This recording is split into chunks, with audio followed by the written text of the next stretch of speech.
Coronation presents Firebreaker, The Legend of George and the Dragon.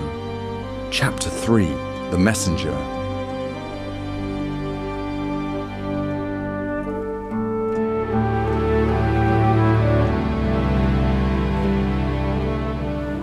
As he came to, he heard the sounds of hooves.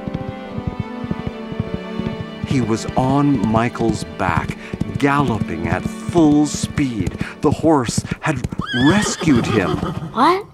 You already told me this part, Grandfather. He didn't know where Michael was taking him. He simply closed his tearful eyes and held on for dear life. Faster, dear friend. And then the dragon was upon him. In a cold sweat, George awoke in his new Roman tent. Mother. Every night ended the same way for young George, with the same nightmare. And so he began every day with the same prayer. May the Holy Cross be my light.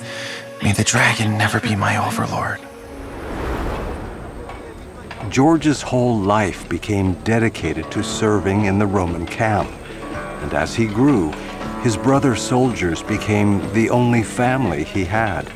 His memories of Cappadocia faded with time, becoming but half-remembered dreams. Lacertus assigned George to the stables, where he continued to care for his oldest friend, Michael. George loved working with the horses, yet he wanted more. He looked at the Roman soldiers, so proud and sure of themselves, with their glinting armor and swords, with fire in their eyes. No one could defeat them, the stable boy thought. And one day, he believed he could be the same. George, the Cappadocian, are you ready to serve the Emperor of Rome and his army? I am. Let the test begin! George stepped out on the arena. On the other side stood Pravus, the biggest, meanest soldier in the camp. George swallowed, adjusted his helmet, and stepped forward. Greetings, Puer Georgius. Did your nanny give you a nice bottle of milk this morning? George knew this was his chance to become something more, to no longer be only a stable boy, to become a knight of Rome like he always dreamed. He closed his eyes, preparing himself for the duel. Suddenly, his mind was filled with images of dancing firelight, with anger, and then glowing red eyes. Startled, his eyes snapped open. Pravus was moving in. The anger filled him, and he shot back at Pravus. That's a nasty cough you've got there, Pravus. Are you sure you're ready for this? Oh, I've been ready since the day we dragged you into camp, boy. Although George was no match for Pravus' brute strength, he had been well trained by Lacertus, the best swordsman in the Centuria. As George and Pravus exchanged blows, his mind raced. He felt the anger in those glowing red eyes. He struck harder and harder. Soon, his opponent was sweating like a pack horse. Out of breath, he swung his sword at George wildly until George disarmed him and sent him crashing onto his back. He put his sword on Pravus' throat. Well done. George looked up to Lacertus. Centuria! I give you George, a legionary of Rome! He had done it. He was filled with pride, and yet, even more so, he was unsettled by the fire he felt burning in his chest.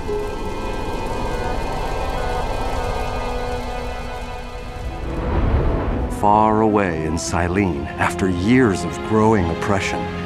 What began as merely a curious spectacle had decayed into the horror of tyranny. The people began to fight amongst themselves. At first, some tried to resist, but eventually gave in to the dragon's demands, petrified of the serpent. It was as if the king was asleep. Princess Aya knew that it was now or never. If she didn't do something, Plisto and his horde of dragon worshippers would take Cylene completely.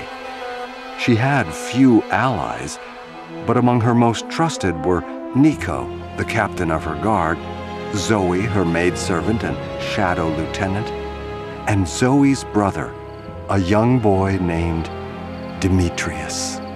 Like George, Demetrius was an accomplished horseman, and it was precisely for this reason that Aya had chosen him for the next stage of their resistance. You travel only by night. I know. And follow the river. Yes, yes. Search the towns along the way. Zoe, Nico, I know all of this. Princess Aya has repeated her plan to me 1,000,000 times. You know, little brother, maybe I should go instead. After all, I'm the better. My lady. My lady. My friends, the hour has come. The princess drew near to the boy and spoke to him softly. He dropped his head and looked down at the ground. Demetrius. Gently, she lifted his chin and looked into his eyes. A single tear dripped down his cheek. In the shadows of the stable, Zoe wiped at her own eyes. My boy, my dear boy, your noble brother's sacrifice will not be in vain. Ride now with his blessing and with those of all who resist this evil. Find Cylene's savior. Nico stepped forward and put his strong hand on the boy's shoulder. Just make sure he's a little bigger than you. Safe travel, my brother. Come back to us. The skinny boy swung himself up in his saddle and nodded to the princess. My lady. Will it work, my lady? Will he find a warrior? It is our only hope. Back at the Roman camp, George was summoned to meet with Lacertus. He entered his tent. Ah, good morning, soldier. Morning, sir. At ease. Well, take a seat, George. Tomorrow, we head back to Egypt, to civilization. Why the governor kept us in this backwater town for so long, I haven't the foggiest idea. Sir, the people here are suffering. Bah, these people are no concern of ours. Soon we'll be surrounded by peace, prosperity, and respect for Rome. But, sir, we could be building roads and aqueducts to improve their lives. Would this not be in the best interest of the Empire? Enough! An aura of desperation and rage came over Lacertus, such as George had never seen in him. But then it left, as quickly as it had come. Yours is not to speculate on the interest of the Empire. Your duty is simply to follow the Emperor's will, without question. Do you understand, soldier? Yes, sir. And find me some decent wine for the journey. Something worthy of a centurion. All the honey in the Empire can't make this Posca drinkable. Yes, sir. George burned with desire to be a grand soldier of Rome, but in the depths of his heart, in the silent places, when the vague memories of Cappadocia, of his people, and of his faith would stir, he knew he was made for more than that. He yearned to help people, to really help them. Most of the soldiers couldn't understand that. They resented their outpost. They wanted glory and battle. But even in the Roman camp, there was another soldier like George. The soldier who had first told him to hide his birthday flag with the cross of Christ. Gerard, George's closest friend. Well, that didn't go so well, did it? You think? George, you and I have to keep our heads down. We'll never survive if you keep drawing attention to yourself. You're right, Gerard. I know. The time will come for us to stand up for the helpless. But now, our duty is our allegiance to the Empire. Well, I fear that time may never come. As the two soldiers left the camp, they were watched by a mysterious figure, an old man in a hooded cloak. An eerie silence hung over the empty town as they emerged from a wine vendor with a bottle for the Centurion. Huh. It's even quieter than usual. Help! Someone help! What? A young boy in great distress rode up to the soldiers. Roman soldiers, please help me. Whoa there! Hey, calm down, boy. What are you doing out here in the middle of nowhere? I've been sent by my princess to find warriors. Warriors? To fight whom? The boy looked cautiously behind him. A dragon. What? Nonsense, boy. Dragons haven't been seen around here in years. It's true, I tell you, it's true. You must believe me. George looked into the boy's tearful eyes. I believe you, boy, but we Please. can't. You're Roman soldiers.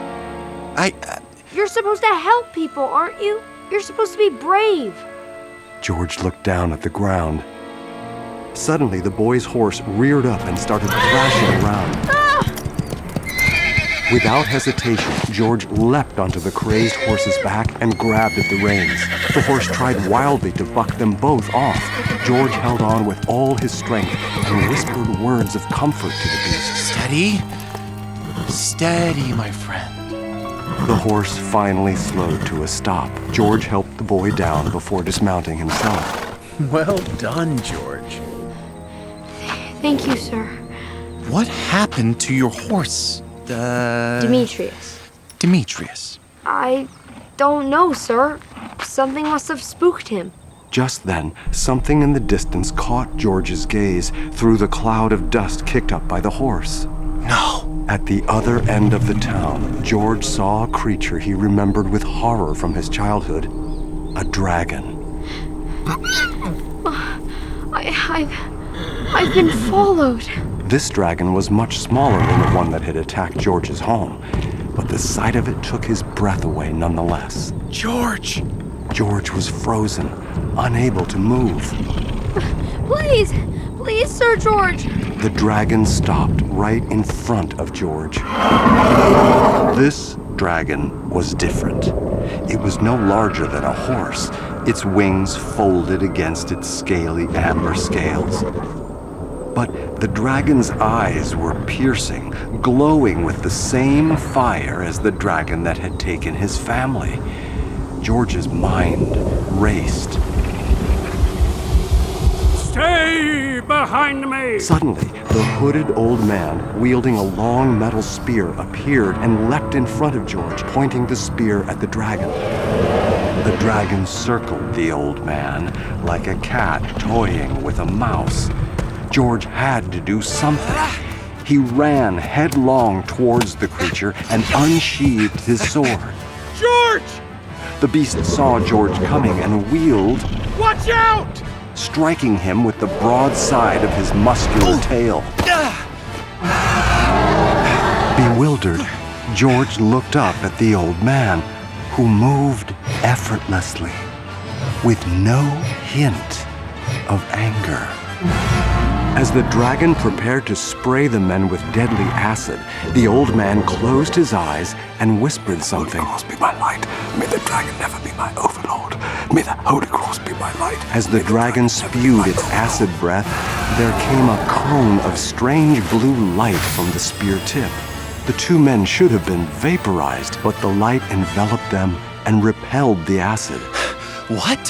How did that... The old man lifted his spear, ready to fight. Come on, then. George, who is he? The man fought the dragon valiantly. Eventually, he found a weak spot and... Victorious, but breathing heavily, the old man slowly turned and lifted his hood, revealing gray hair and a long beard on a wise, weathered face. Hello, George.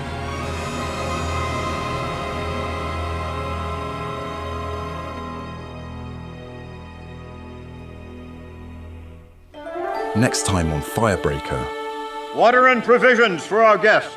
Quickly! The two disappeared inside the tent. George turned back to Theodore, stunned. George, perhaps it is time you learned the truth. You have been listening to Firebreaker, the legend of George and the Dragon. Firebreaker is a Coronation Media production, starring David Henrie and Elizabeth Tabish. Directed by Jim Morlino. Written by Jim Morlino and Dominic Morlino. Original score by Kevin Kasker, with sound design by Michael Moen. Executive producer, Bill Phillips. Executive producer and showrunner, Gary Gores. For a full cast and crew listing, please visit our website, firebreakerseries.com.